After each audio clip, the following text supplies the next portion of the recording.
வணக்கம். மதிமுகம் செய்திகள். இன்றைய முக்கிய நிகழ்வுகளை பார்ப்பதற்கு முன்பாக தலைப்பு செய்திகளை பார்க்கலாம். திமுக தேர்தல் அறிக்கையை வெளியிட்டார் முதலமைச்சர் மு.க.ஸ்டாலின். இனியும் மோடி ஆட்சி தொடர்வது நாட்டுக்கு நல்லதல்ல என முதலமைச்சர் எச்சரிக்கை. அதிமுக வேட்பாளர்கள் பட்டியலை வெளியிட்டார் எடப்பாடி பழனிசாமி. அதிமுக கூட்டணியில் தேமுதிகவிற்கு 5 மக்களவை தொகுதிகள் ஒதுக்கீடு. மக்களவை முதல்கட்ட தேர்தலுக்கான வேட்புமனு தாக்கல் தொடங்கியது. ஏப்ரல் 19ஆம் தேதி காலை 7 மணி முதல் மாலை 6 மணி வரை வாக்குப்பதிவு நடைபெறும் என்று அறிவிப்பு. பாஜகவில் மீண்டும் இணைந்தார் தமிழிசை சவுந்தரராஜன். ஆளுநர் பதவியை ராஜினாமா செய்த நிலையில் மக்களவை தேர்தலில் போட்டியிட உள்ளதாக தகவல்.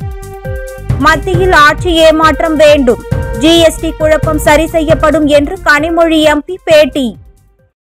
விரிவான செய்திகள். மக்களவை தேர்தலுக்கான திமுக தேர்தல் அறிக்கையை திமுக தலைவரும் முதல்வருமான மு.க.ஸ்டாலின் வெளியிட்டார். நாடாளுமன்ற தேர்தலை சந்திக்கும் வகையில் திமுகவில் தொகுதி பங்கீட்டு குழு, தேர்தல் ஒருங்கிணைப்பு குழு, தேர்தல் அறிக்கை தயாரிப்பு குழு என்று 3 குழுக்களை முதலமைச்சர் மு.க.ஸ்டாலின் அமைத்துள்ளார். திமுக துணை பொதுச் செயலாளர் கனிமொழி எம்பி தலைமையில் தேர்தல் அறிக்கை குழு அமைக்கப்பட்டு தயாரிக்கப்பட்ட திமுக தேர்தல் அறிக்கையை முதலமைச்சர் மு.க.ஸ்டாலின் இன்று வெளியிட்டார். அதன்படி சென்னையில் உச்சநீதிமன்ற கிளை அமைக்கப்படும் என்றும், தேசிய நெடுஞ்சாலைகளில் சுங்கச்சாவடிகள் அகற்றப்படும் என்று திமுக தேர்தல் அறிக்கை சிறப்பு அம்சங்கள் இடம்பெற்றுள்ளன. அதேபோல் டீசல் விலை 65 ரூபாய் ஒட்டி நிர்ணயிக்கப்படும் என்றும், பெட்ரோல் விலை 75 ரூபாயாக நிர்ணயிக்கப்படும் என்று திமுக தேர்தல் அறிக்கை வெளியிட்டுள்ளது.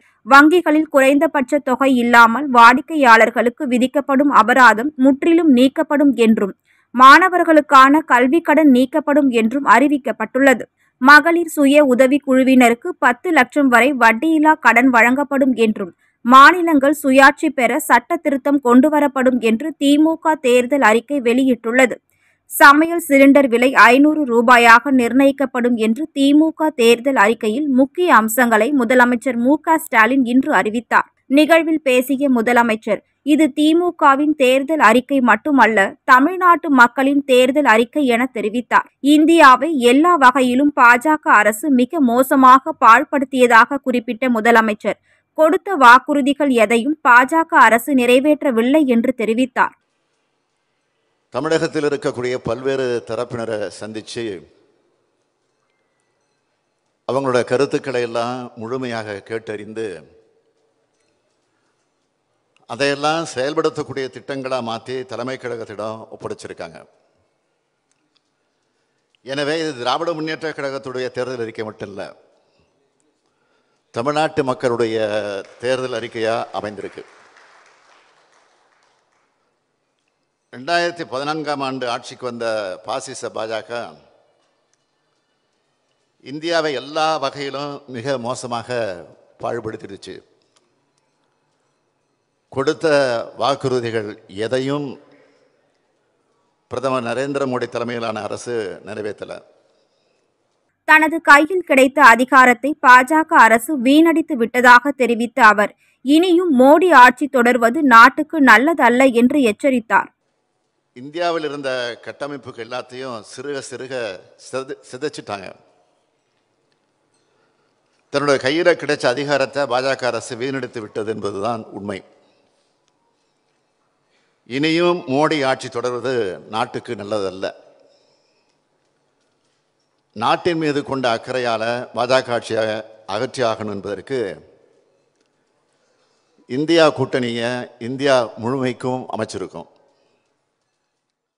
மக்களவை தேர்தலில் போட்டியிடும் திமுக வேட்பாளர்களின் பட்டியலை திமுக தலைவரும் முதல்வருமான மு.க.ஸ்டாலின் வெளியிட்டுள்ளார். தமிழகத்தில் திமுக தலைமையிலான இந்தியா கூட்டணியில் காங்கிரஸ், விசிக, மதிமுக, கம்யூனிஸ்ட், மக்கள் நீதி மய்யம் உள்ளிட்ட கட்சிகள் இடம்பெற்றுள்ளன.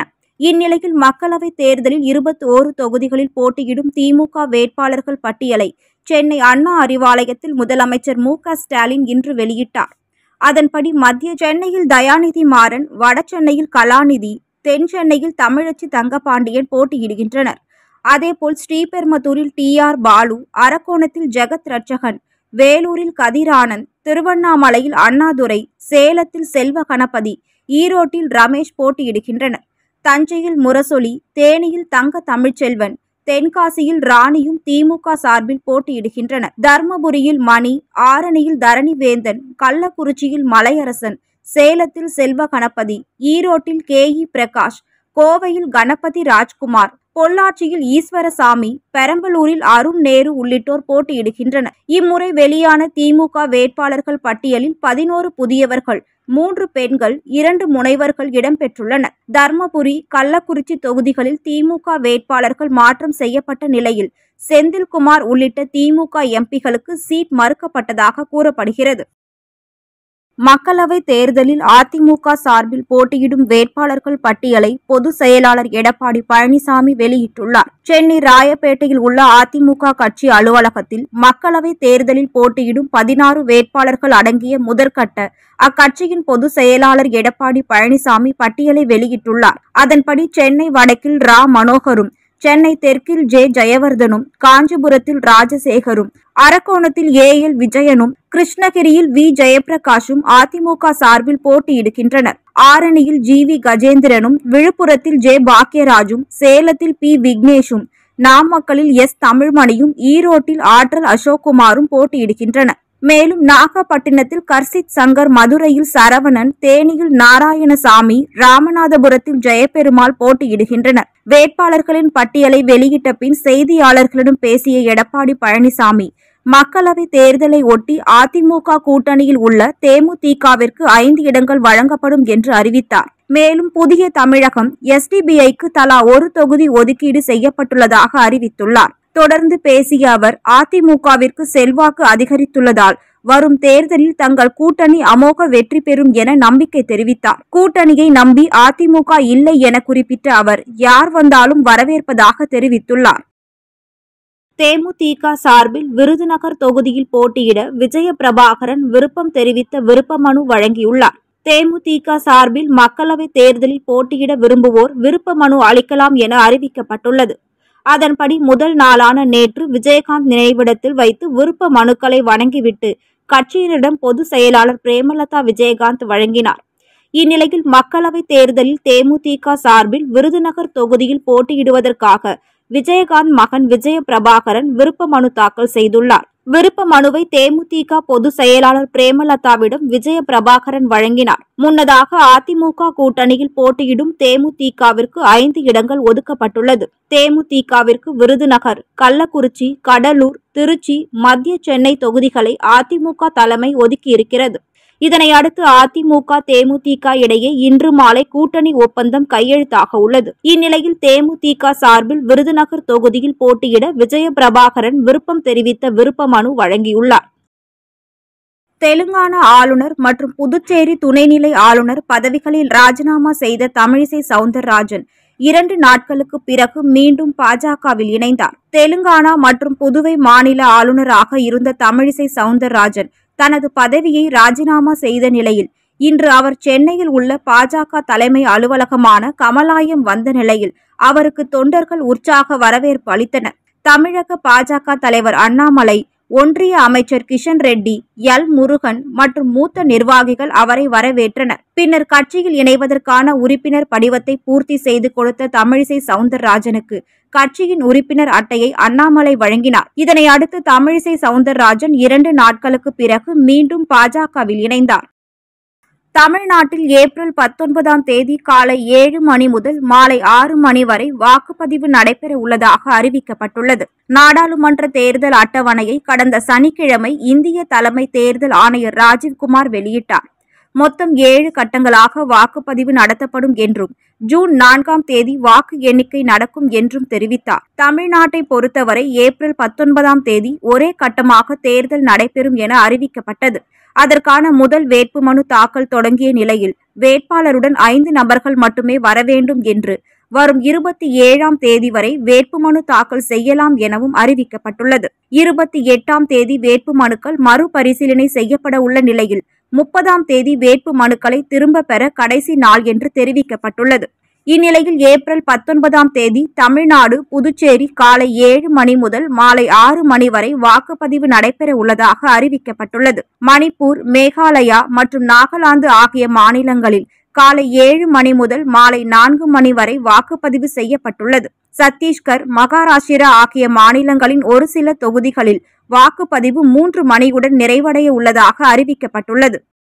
தேர்தல் பிரச்சாரம், தேர்தல் பணிகள் குறித்து திமுக மாவட்ட செயலாளர்களுடன் முதலமைச்சர் மு.க.ஸ்டாலின் காணொலி மூலம் ஆலோசனை மேற்கொண்டார். திமுக தலைவர் ஸ்டாலின் தலைமையில் திமுக மாவட்ட செயலாளர்கள் கூட்டம் காணொலி காட்சி வாயிலாக நடைபெற்றது. திமுக அமைப்பு ரீதியாக உள்ள 72 மாவட்ட செயலாளர்கள், முக்கியமான மாநில நிர்வாகிகள் கூட்டத்தில் பங்கேற்ற நிலையில் தேர்தல் பிரச்சாரம், தேர்தல் பணிகள் குறித்து முதலமைச்சர் மு.க.ஸ்டாலின் ஆலோசனை மேற்கொண்டார்.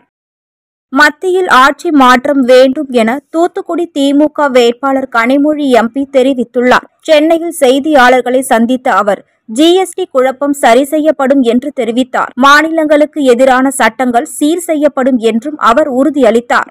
ஒரு ஆட்சி மாற்றம், இந்திய அளவிலே ஆட்சி மாற்றம் வர வேண்டும் அப்படிங்கிறது மக்களுடைய கோரிக்கையாக இருந்தது. மிக முக்கியமாக ஜிஎஸ்டியில் இருக்கக்கூடிய பிரச்சனைகளை எல்லாருமே எடுத்து சொன்னாங்க. அது ஒரு அங்கே இருக்கக்கூடிய குழப்பங்கள் சரி செய்யப்பட வேண்டும் அப்படிங்கிறது தான் எல்லா பகுதிகளிலும் மக்களுக்கு இருக்கக்கூடிய ஒரு மிகப்பெரிய கோரிக்கையாக இருந்தது. கோவையில் பிரதமர் மோடி கலந்து கொண்ட பேரணி நிகழ்வில் பள்ளி மாணவர்கள் பங்கேற்ற விவகாரம் தொடர்பாக பாஜக நிர்வாகிகளுக்கு தேர்தல் ஆணையம் நோட்டீஸ் அனுப்பியுள்ளது. மக்களவை தேர்தலை முன்னிட்டு பாஜக பொதுக்கூட்டத்தில் கலந்து கொள்ள தமிழகம் வந்திருந்த பிரதமர் மோடி கோவையில் நடைபெற்ற வாகன பேரணியில் பங்கேற்றுள்ளார். இந்த பேரணியில் சாய்பாபா காலனியை சேர்ந்த அரசு உதவி பெறும் நடுநிலை பள்ளி மாணவ மாணவிகள் பங்கேற்றது சர்ச்சையை ஏற்படுத்தியுள்ளது. இந்நிலையில் கோவையில் பிரதமர் மோடி கலந்து கொண்ட நிகழ்வில் பள்ளி மாணவர்கள் பங்கேற்ற விவகாரத்தில் கோவை மாவட்ட பாஜக நிர்வாகிகளுக்கு விளக்கம் அளிக்க நோட்டீஸ் அனுப்பப்பட்டுள்ளது. மேலும் கோவை அரசு உதவி பெறும் பள்ளி மாணவர்களை பிரதமர் மோடியின் பரப்புரைக்கு அழைத்து செல்லப்பட்ட விவகாரத்தில் மாவட்ட குழந்தைகள் நல அலுவலர் கொடுத்த புகாரின் பேரில் சாய்பாபா காலனி காவல்துறை வழக்கு பதிவு செய்துள்ளனர். அதில் பள்ளி மாணவர்களை தவறாக வழிநடத்தியதாக பள்ளி நிர்வாகத்தின் மீது சாய்பாபா காலனி காவல்துறையினர் வழக்கு பதிவு செய்துள்ளனர். வருகின்ற நாடாளுமன்ற தேர்தலில் வாக்காளர்கள் 100% வாக்களிக்க வேண்டும் என்பதை வலியுறுத்தி பல்வேறு மாவட்டங்களில் விழிப்புணர்வு நிகழ்ச்சி நடைபெற்றது. தென்காசி மாவட்டம் புதிய பேருந்து நிலையத்தில் வாக்காளர் விழிப்புணர்வு கையெழுத்து இயக்கத்தை அம்மாவட்ட ஆட்சியர் கமல் கிஷோர் மற்றும் மாவட்ட காவல் கண்காணிப்பாளர் சுரேஷ்குமார் கையெழுத்திட்டு துவக்கி வைத்தனர். அனைவரும் வாக்களிப்போம் என உறுதிமொழி ஏற்றனர். இதில் அரசு அலுவலர்கள் மற்றும் பொதுமக்கள் பலர் கலந்து கொண்டனர். அதேபோல் ராணிப்பேட்டை மாவட்டம் சோளிங்கர் அடுத்த தக்கான்குள பகுதியில் அனைவரும் வாக்களிக்க வேண்டும், பணத்திற்காக வாக்கை விற்கக்கூடாது, வலிமையான தேசத்தை உருவாக்கி நல்ல தலைவரை தேர்ந்தெடுப்போம் என்ற வாசகங்கள் அடங்கிய பதாகைகள் ஏந்தி உறுதிமொழி ஏற்றனர். இந்நிகழ்ச்சியில் உதவி திட்ட அலுவலர் அறிவழகன், வட்டார வாழ்வாதார இயக்க மேலாளர் அலமேலு, வட்டாட்சியர் ஸ்ரீதேவி மற்றும் மகளிர் சுய உதவிக்குழுக்கள் உட்பட பலர் கலந்து கொண்டனர். தாராபுரம் வட்ட சட்ட பணிகள் குழு சார்பில் கல்லூரி மாணவர்களுக்கு போக்சோ சட்டம், போதைப் பொருள், சைபர் கிரைம் குறித்த விழிப்புணர்வு நிகழ்ச்சி நடைபெற்றது. திருப்பூர் மாவட்டம் தாராபுரத்தில் சட்ட பணிகள் குழு சார்பில் மகாராணி பாலிடெக்னிக் கல்லூரி மாணவ மாணவிகளுக்கு பாலியல் குற்றங்கள் மீதான சட்டங்கள் குறித்தும், போதைப் பொருள் பயன்படுத்துவதால் ஏற்படக்கூடிய தீமைகள் குறித்தும் விழிப்புணர்வு நிகழ்ச்சி நடைபெற்றது. இந்நிகழ்ச்சியில் வழக்கறிஞர் சங்க தலைவர் கலைச்செழியன் கூறுகையில், போதை இல்லாத சமுதாயத்தை உருவாக்க மாணவர்கள் முன்வர வேண்டும் என தெரிவித்தார். இதில் தாராபுரம் வட்ட சட்ட பணிகள் குழு தலைவரும் சார்பு நீதிமன்ற நீதிபதி தர்ம பிரபு, குற்றவியல் நீதிமன்ற நடுவர் பாபு, வழக்கறிஞர் சங்க தலைவர் கலைச்செழியன், வழக்கறிஞர் சித்ரா பாண்டஸ், கல்லூரி முதல்வர் செந்தில்குமார், மாணவ மாணவிகள் என ஏராளமானோர் கலந்து கொண்டனர். அரியலூர் நந்தியம் பெருமான் சுயசாம்பிகை தேவியின் திருக்கல்யாணம் நிகழ்ச்சி வெகு சிறப்பாக நடைபெற்றது. அரியலூர் மாவட்டம் திருமழப்பாடி கொள்ளிடம் ஆற்றில் அமைந்துள்ள நந்தியம் பெருமானுக்கு திருக்கல்யாணம் ஒவ்வொரு வருடமும் பங்குனி மாதம் புனர்பூசம் நாளில் கொண்டாடப்பட்டு வருகிறது. இதனை அடுத்து பங்குனி மாதம் புனர்பூச நாளில் நந்தியம் பெருமானுக்கு சுயசாம்பிகை தேவிக்கும் திருக்கல்யாணம் நடைபெற்றது. இதனைத் தொடர்ந்து சிவாச்சாரியர்கள் வேத மந்திரங்கள் மற்றும் மேல தாளங்கள் முழங்க நந்திய பெருமானுக்கு திருக்கல்யாணம் நடைபெற்றது. இதில் திரளான பக்தர்கள் பங்கேற்று சுவாமி தரிசனம் செய்தனர். ராணிப்பேட்டையில் அனைத்து வாக்குச்சாவடி மையங்களிலும் கழிவறை குடிநீர் வசதியை அடுத்த 3 நாட்களில் சரி செய்திருக்க வேண்டும் என்று மாவட்ட தேர்தல் அலுவலர் வளர்மதி உத்தரவிட்டுள்ளார். ராணிப்பேட்டை மாவட்டம் அரக்கோணம் நாடாளுமன்ற தேர்தல் நடத்துவதற்காக மொத்தம் 1122 மையங்கள் அமைக்கப்பட்டுள்ளது. இந்நிலையில் மாவட்ட ஆட்சியரும் மாவட்ட தேர்தல் அலுவலருமான வளர்மதி சிப்காட், மணியம்பட்டு, லாலாப்பேட்டை, செட்டித்தாங்கல் ஆகிய பகுதிகளில் அமைக்கப்பட்டுள்ள வாக்குச்சாவடி மையங்களை ஆய்வு செய்தார். அப்போது சில வாக்குச்சாவடி மையங்களில் தேர்தல் கமிஷன் தெரிவித்தபடி வாக்குச்சாவடி மையங்களில் அடுத்த 3 நாட்களுக்குள் கழிப்பறை குடிநீர் வசதியை செய்ய வேண்டும் என்று வட்டாட்சியர்களுக்கு உத்தரவிட்டார். மன்னார்குடியில் வாக்காளர்கள் அச்சமின்றி வாக்களிக்கும் வகையில் மத்திய தொழில் பாதுகாப்பு படை வீரர்கள் மற்றும் தமிழக காவல்துறையினர் அணிவகுப்பு பேரணியில் ஈடுபட்டனர். தமிழகத்தில் ஏப்ரல் 19ஆம் தேதி பாராளுமன்ற தேர்தல் நடைபெற உள்ளதை முன்னிட்டு தேர்தல் பணிகள் மும்முரமாக நடைபெற்று வருகிறது. திருவாரூர் மாவட்டம் மன்னார்குடியில் வாக்காளர்கள் அச்சமின்றி வாக்களிக்கும் வகையில் மத்திய தொழில் பாதுகாப்பு படை வீரர்கள் மற்றும் தமிழக காவல்துறையினர் 300க்கும் மேற்பட்டோர் தஞ்சாவூர் பாராளுமன்ற தொகுதிக்கு உட்பட்ட பகுதி அணிவகுப்பு பேரணியில் ஈடுபட்டனர். இந்த பேரணியை திருவாரூர் மாவட்ட காவல்துறை கண்காணிப்பாளர் ஜெயச்சந்திரன் தொடங்கி வைத்தார்.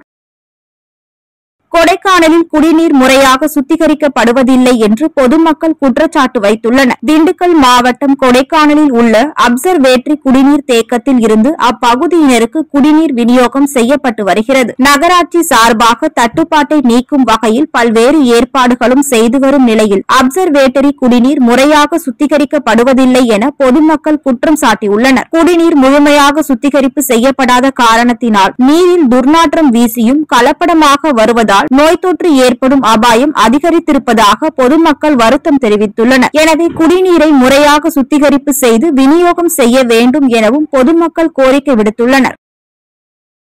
நீலகிரி மாவட்டம் கோத்தகிரி அதன் சுற்றுவட்டார பகுதிகளில் படுகர் இன மக்களின் உப்பு ஹட்டுவ பண்டிகை சிறப்பாக நடைபெற்றது. நீலகிரி மாவட்டத்தில் சுமார் 400க்கும் மேற்பட்ட கிராமங்களில் படுகர் இன மக்களின் உப்பு ஹட்டுவ பண்டிகை வருடந்தோறும் கொண்டாடப்படுவது வழக்கம். இந்த பண்டிகையை ஒட்டி படுகர் இன மக்கள் அவரவர் வீட்டில் இருந்து உப்பு, பச்சை கடலை, புல் வகைகள் என கொண்டு வந்து அதனை ஆற்றில் கரைத்து அதிலிருந்து தண்ணீரை எடுத்து வந்து தாங்கள் வளர்க்கக்கூடிய மாடுகளுக்காக வடிவமைக்கப்பட்ட கல்லில் ஊற்றி மாடுகளுக்கு தண்ணீரை வழங்கி வழிபட்டனர். பின்னர் வீடுகளில் தயாரிக்கப்பட்ட பணியாரங்கள், கோதுமை தோசைகளை அவற்றிற்கு தீவனமாக வழங்கினர். அதன் பின்னர் மாடுகளை தங்கள் கிராமத்திற்கு அருகே உள்ள எம்மட்டி என்ற இடத்திற்கு அழைத்து சென்று அங்கு தொழுவங்களில் அடைத்து மாடுகளை மேய்ச்சலில் ஈடுபடுத்துவார்கள். தொடர்ந்து ஜூன் மாதம் மழை பெய்து பசுமை திரும்பிய பிறகு மாடுகளை தங்களது கிராமங்களுக்கு அழைத்து வருவார்கள். இந்த பாரம்பரிய வழக்கம் தொடர்ந்து கடைபிடிக்கப்பட்டு வருகிறது. ஒவ்வொரு ஆண்டும் படுகர் இன மக்களின் சகோதரத்துவத்தை உணர்த்தும் வகையில் இந்த பண்டிகை கொண்டாடப்படுகிறது. இந்த பண்டிகை மூலம் வறட்சி நீங்கி மழை பொழிந்து ஆரோக்கியம் மேம்படும் என்றும் தெரிவித்தனர். ராணிப்பேட்டை கலவை அருகே நாய்க்காக ஏற்பட்ட சண்டையில் முதியவர் ஒருவர் உயிரிழந்த சம்பவம் அப்பகுதியில் பெரும் சோகத்தை ஏற்படுத்தியுள்ளது. ராணிப்பேட்டை மாவட்டம் கலவை குப்படி சாத்தம் கிராமத்தை சேர்ந்தவர் முனுசாமி. இவர் உணவு சாப்பிடும் போது அதில் பக்கத்து வீட்டின் நாய் வாய் வைத்ததால் ஆத்திரமடைந்த முனுசாமியின் மகன் சண்முகம் நாயை அடித்துள்ளார். இதனால் சண்முகத்திற்கும் நாய் உரிமையாளர் சிவாவிற்கும் வாக்குவாதம் ஏற்பட்டு கைகலப்பாக மாறியுள்ளது. அப்போது மதுபோதையில் இருந்த சிவா முனுசாமியை கட்டையால் தாக்கியதில் தலையில் பலத்த காயம் ஏற்பட்டுள்ளது. பின் அங்கிருந்தவர்கள் முனுசாமியை மீட்டு கலவை மருத்துவமனையில் சேர்த்துள்ளனர். ஆனால் அவர் சிகிச்சை பலனின்றி இன்று காலை உயிரிழந்துள்ளார். இந்த சம்பவம் அப்பகுதி மக்களிடையே பெரும் சோகத்தை ஏற்படுத்தியுள்ளது. இதுகுறித்து வழக்கு பதிவு செய்த காவல்துறையினர் சிவாவை கைது செய்து விசாரணை மேற்கொண்டு வருகின்றனர்.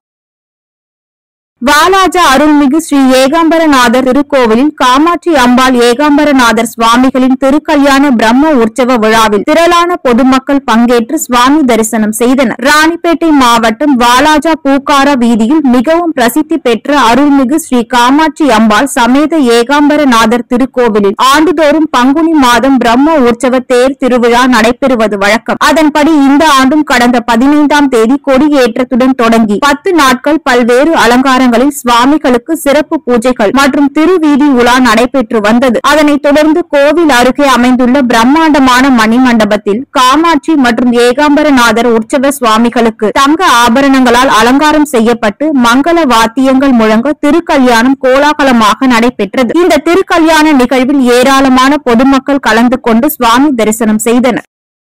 இன்றைய தங்கம் வெள்ளி விலை வழங்குவோர் அட்டிகா கோல்ட் கம்பெனி.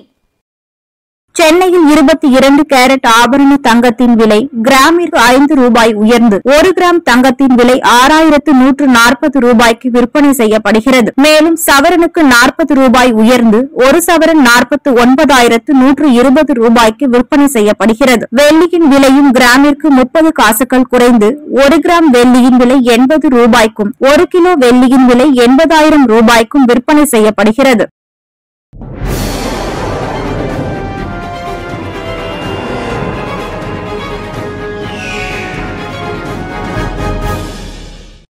ரஷ்யாவுக்கு எதிரான போரில் ஒரே நாளில் 215 வீரர்களை உக்ரைன் இழந்துள்ளதாக ரஷ்ய பாதுகாப்பு அமைச்சகம் தெரிவித்துள்ளது. 3 ஆண்டுகளாக நீடித்து வரும் உக்ரைன் ரஷ்யா போர் தொடர்ந்து தீவிரமடைந்து வருகிறது. உக்ரைன் எல்லையில் அமைந்துள்ள பகுதிகளுக்குள் ரஷ்யா ராணுவத்தினர் ஊடுருவி தொடர் தாக்குதல் நடத்தி வருகின்றனர். உக்ரைனில் டோனெட்ஸ்க் நகரை குறிவைத்து ரஷ்ய ராணுவத்தினர் தாக்குதல் நடத்தினர். பீரங்கிகள், கவச வாகனங்கள் உள்ளிட்ட நவீன ஆயுதங்களை கொண்டு ரஷ்ய ராணுவத்தினர் உக்ரைன் பகுதிக்குள் ஊடுருவினர். இதனால் ராணுவ முக்கியத்துவம் வாய்ந்த ஓர்லிவ்கா கிராமத்தை உக்ரைன் ராணுவம் ரஷ்யாவிடம் பறிகொடுத்துள்ளது. மேலும் இந்த தாக்குதலில் 215 வீரர்கள் கொன்று குவிக்கப்பட்டதாகவும் 3 கவச வாகனங்களை உக்ரைன் இழந்துள்ளதாகவும் ரஷ்ய பாதுகாப்பு அமைச்சகம் தெரிவித்துள்ளது. மீண்டும் தலைப்புச் செய்திகள். திமுக தேர்தல் அறிக்கையை வெளியிட்டார் முதலமைச்சர் மு.க.ஸ்டாலின்.